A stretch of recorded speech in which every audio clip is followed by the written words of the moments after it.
সব মানুষজন সবাই মিলেমিশে চলতে পারে এরকম একটা কোনো কিছু করা। দেশের কল্যাণ, দেশের ভালো করা, দুর্নীতিমুক্ত। আমাদের সুস্থ একটা ভালো একটা সরকার চাই আমরা। সুপ্রিয় C71 নিউজের দর্শক অনারা স্বাগতম। তোমার উপস্থিত হয়ে চট্টগ্রাম নিউ মার্কেটের মোড়ত ঠিক অনা দেখতে লাগুন ত্রয়োদশ জাতীয় নির্বাচন। এই জাতীয় নির্বাচনের উপর নির্বাচিত সরকার যে গঠন করা হইব, এই নির্বাচিত সরকারের হাতে দেশের মানুষের কি চাওয়া পাওয়া আছে আমরা চেষ্টা করছি মনের সামনে জিনিস তুলে ধরে লাই। দেশের উন্নয়ন, যা যা প্রতিশ্রুতি দিছে জনগণের কাছে, এগুলি পূরণ করা। আমার গরিব দুঃখ হলো মোটা শান্তি চাই, মোটা জিনিসপত্র অবস্থা চাই এনে। যারা সরকার গঠন করবে তাদের মাত্র সাধারণ জনগণের একটাই চাওয়া, সাম্প্রদায়িক সম্প্রীতি বজায় রাখবে, দেশকে সুন্দর সুশৃঙ্খলভাবে গঠন করবে। বর্তমান সরকারের কাছে চাওয়া।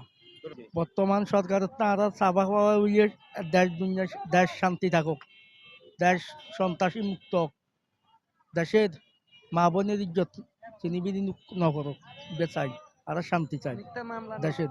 সুশাসন নিশ্চিত করবে, আর হলো আপনার ওই দ্রব্যমূল্য নিয়ন্ত্রণ রাখবে, আর হলো যে যেগুলো সাদাবাজি যে দখলবাজি এগুলো যদি বন্ধ করে তাহলে বিএনপির জন্য একটা মাইলফলক হবে।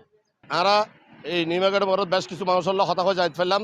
তারা জনগণের হাতে উগ্রই চাওয়া যে সুশাসন নিশ্চিতকরণ, চাঁদাবাজি বন্ধ করণ, নারী শিশু ইতার জীবন এবং সম্মানের নিশ্চয়তা এখন দ্রব্যমূল্য সমান। শহীদ C71 নিউজ, চট্টগ্রাম।